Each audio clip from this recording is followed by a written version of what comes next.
Hi, this is Hank reporting from Kyiv, and this is my update on Russian-Ukrainian war. Let's see what happened around Ukraine in the last 24 hours.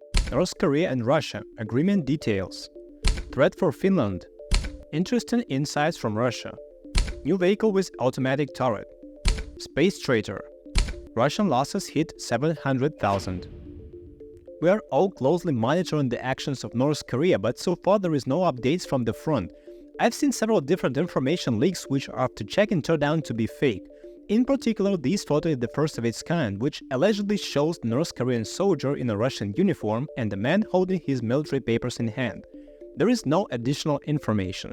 Perhaps one of them simply decided to make such a leak in the public for some hype. What is available is information based on sources in South Korean intelligence which describes the conditions under which Kim decided to send his soldiers to the meat grinder. He sold them for $2,000 per head. This is the salary that the Russians promised to pay for a year for each North Korean sent to war. They really hope that the Koreans are so tenacious at the front.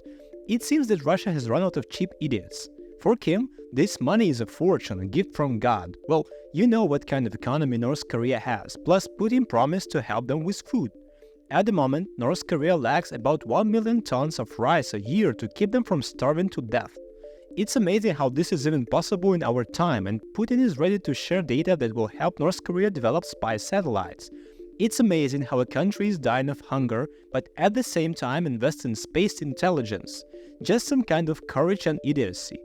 In the end, Kim plans to get about $200 or $260 million for his soldiers provided that they survive a whole year, but plus 700,000 tons of rice and space technology. Damn it, I would add a puppy and a bicycle to this list. It's just surreal. Koreans are coming to seize my land for a bowl of rice and a couple of bucks. Someone wake me up in Mariupol in 2009, I beg you.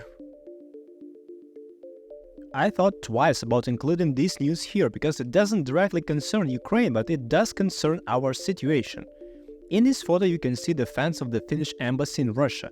Finnish ambassador Maria Liivala said the inscription means the Åland Islands are ours.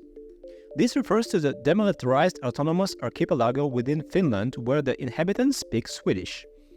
From 1809 to 1917, these islands were part of the Russian Empire. Does it seem that Russians have not enough land? Look how much of their land they simply don't use. The police detained 5 people and Finland sent a note of protest to the Russian Federation. Firstly, respect to Finland, wonderful people and a wonderful country. And I remember how they fought off Soviets in the Winter War in 1939. Secondly, you see another clear example how Russia is trying to destabilize the situation where it can reach. They have always done this, but now they seem to have gone mad. Look at all the countries around. They are pushing their policies in Georgia against the will of society that is striving for European integration. They are falsifying elections in Moldova. They are scaring everyone around with nuclear weapons. Does anyone have a crazier neighbor? Oh right, South Korea has the same crazy neighbor who signed an agreement with ours. We civilized people should unite more against these barbarians. A link to the source in the news in Finnish will be below this video. Some time ago I started analyzing Russian news sources, but since Z propaganda always distorts facts and openly lies, I mostly pay attention to Russian opposition sources. There are people who openly hate this whole Z party and sometimes publish interesting information leaks. Again, this is difficult to verify, but when a similar message appears several times, then you can draw some conclusions. I will try to briefly and simply explain the trends that I have discovered. Without naming the author so as not to give him unnecessary publicity, I'll say this. This is one of the leading Russian channels with hundreds of thousands of subscribers, our open enemy, who writes the following. These are quotes. First, we have an absolutely inadequate assessment of the military situation in the zone of special military operation in the society and in the media. This is how they call the war, because calling a war in Russia is prohibited or you will get prison sentence, you know that. Unfortunately, the tone for the distortion of information and often disinformation was set even before the start of the special operation by official security agencies in the form of some talking heads and generals who radically overestimated the enemy's losses in manpower and equipment by several times. When summing up the data, I would have turned out to be almost complete destruction of the armed forces of Ukraine. At this rate, we beat the enemy of personnel several times over. Oh, someone has started to open their eyes. Clown Konashenkov, who reported on the destruction of the HIMARSs on the second floor of the building, turned out to be a liar. Who would have thought that after 32 months of war? They really admit that they exaggerate their own numbers many times over. When talking about reliability, I always emphasize that our general staff data on the number of destroyed Russian soldiers is verified. Many of them have visual confirmation, and in addition, dozens of Ausland analysts keep track of the destroyed equipment, and most of the numbers match. Our snipers, for example, count a hit only when there is visual confirmation and no one says, "Today I destroyed 100 enemy soldiers, just believe me." Next, I continue the opponent's speech. Quote, "The enemy was presented as demoralized, absolutely inadequate in military terms mass, a herd that is sent in batches to slaughter. Demonization of the enemy was elevated to the rank of obligatory everyday phenomenon to such an extent that they forgot how to separate truth from fiction.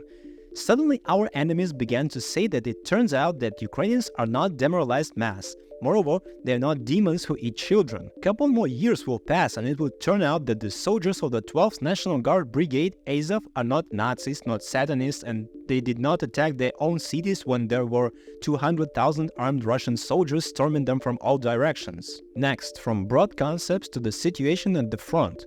Quote, "Now with the advance of the Russian armed forces in Donetsk direction and the halt of the Ukrainian armed forces near Kursk, the media and the other chatterboxes on TV are already babbling like in February 22nd about the following. The Ukrainian armed forces front has collapsed, the supply of weapons, equipment and ammunition from the West is coming to an end, in months or two the enemy, meaning us, will have no one and nothing to fight with and capitulation is coming, etc. In general, the exaggeration diverges from reality and here's why. They confirm that the news is shown as more successful than it actually is, and they cite 4 points that do not correspond to reality, what they lie about on the TV in Russia. Quote, "First, the enemy's defense has not fallen apart, has not disappeared, has not caved in. The enemy is retreating west of Donetsk in a number of areas, but holding on. Yeah, we really see this. I showed this particular situation on the map of the Donetsk region when I inserted it into my videos. They are gradually pushing us, but this is not a total collapse of the front. Second, foreign arms deliveries to the Ukrainian armed forces have changed, but they continue and will continue even despite the possible change of the top officials in the United States. This statement said that they are monitoring the real picture. Oh yeah, they are monitoring how much weapons our partners are supplying us. Only a fool would not monitor the enemy's deliveries. And again, I must agree that the correctness of assessment. We are still receiving military support, we are building military factories, we are increasing production. It's all titanically difficult, but we are moving forward.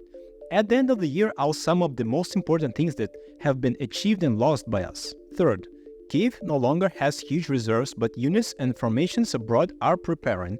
The enemy is raking out the male population all over Ukraine and is ready to put young people and female units into action. Yeah, there are few reserves. We are indeed losing soldiers, that's no secret. Healthy men are being gathered from all over Ukraine to defend the country, but I don't agree with the enemy's assessment of the youth and women. We are now mobilizing men from age 25 into the army, and from 18 to 25 students undergo basic military training, not preparing for the front right away. Women are not obliged to fight, but they have the same rights as men. I know that we had about 40,000 women in service last year. Some of them served at the front lines. A friend of mine was a real stormtrooper. So, they are 50-50 correct here. Fourth, the most interesting, quote, "Finally, to put it mildly, there is no smell of capitulation. The Ukrainian armed forces are still holding bridgeheads in Kursk region, periodically trying to advance deeper into Russian territory. Despite significant losses, the enemy is trying to maintain logistics in this direction, ensuring rotation and compensating for the loss of personnel. So, it suddenly turned out that the Ukrainians are tired, but are not going to surrender and give their land. I will say this, everyone I personally know who is at the front, everyone is confident that we will hold out. Despite fatigue and many problems, high morale is present. Those who are now recovering from injuries are preparing to return for battle. I have heard I need to rest and get some sleep, but I honestly have not heard a single soldier saying, I've had enough. When a soldier in a wheelchair tells me, I want to recover and go retake my native Mariupol as a stormtrooper, isn't this an indicator of high fighting spirit? Fifth, the last quote.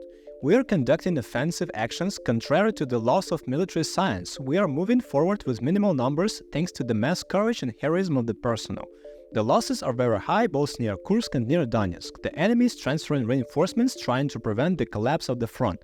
He confirms that the Russian army often acts contrary to common sense. We all have the internet. Not every Russian today has the internet and the desire to study the situation. Having access to information, we can observe their mid assaults, their single assaults, their barrier detachments. This is not forever.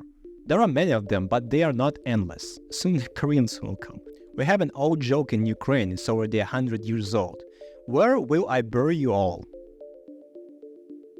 Here is a new Ukrainian development. This is Varta 2 armored vehicle, which is testing a new combat module with a caliber of 30 mm, which is controlled remotely from the cabin, unlike classic machine gun turrets where the shooter is on top. So there is a Varta 1 with a machine gun and there is a Varta 2 with a machine gun, but there is a big nuance. The roof on the new model is closed and our soldiers are much better protected. I like that we are promoting new technologies and automating many processes. At the moment, this machine is undergoing tests and will soon go into the conveyor and hit the front. Our favorite topic, Ukraine catch traitors. In Kharkiv, which suffers from Russian air bombs every day, another specialist who helped the enemy was detained. The security service and cyber police detained a man who helped the Russians launch spy satellites. This man is the director of the company that services the satellites Condor-FKA and Obzor-R. This is what these two models of space satellites look like.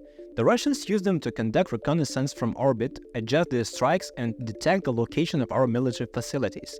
This is a damn real space traitor with a Russian passport. He faces 12 years in prison, but the investigation is not over yet and I hope he will receive a life sentence.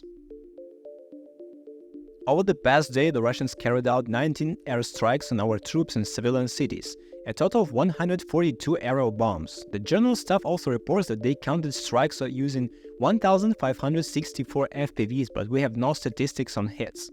They launched one Iskander ballistic missile at the city of Dnipro. As for Shaheds, we managed to shoot down 50 and land another 27, while there is no data on how many there were in total. The Russians are now using the tactics of lone attacks because a short massive attack fortunately doesn't lead to significant successes. As a rule, they start launching drones in waves somewhere at 2 a.m. and this lasts until about 10 a.m. until we shoot them all down. There have also been no massive missile attacks for almost 2 months and we understand that what it means that the Russians are stockpiling missiles for a major strike and we're preparing ourselves. It feels like being in a dentist's chair when you know it's going to hurt, but you can't do anything about it. It's an unpleasant feeling, but there is not much choice. Today we crossed the line of 700,000 enemy soldiers killed and wounded, and the daily number has been above 1,200 per day for quite a while. We used to joke that for 100,000 we unlocked HIMARSes, for 500,000 F-16s. Today Annalena Baerbock, the German foreign minister, arrived in Kyiv, and tomorrow there are presidential elections in the United States. Who knows what achievement we'll get for 700,000? Otherwise, there are no big news today. There are some announcements that I'll be watching and telling you about when the story gets more details. In Ukraine, the first snow has already been noticed in Kharkiv and Kyiv, and real winter is about to begin. We are buying winter gear for our soldiers and are already preparing to repaint the equipment in winter camouflage. I know an artist who used to paint graffiti before the war and now he paints military equipment and his work is still pure art. Thanks to everyone who follows this channel and waits for new videos. It's great to see your constant support throughout all 985 days of this war. Take care and I hope to see you tomorrow.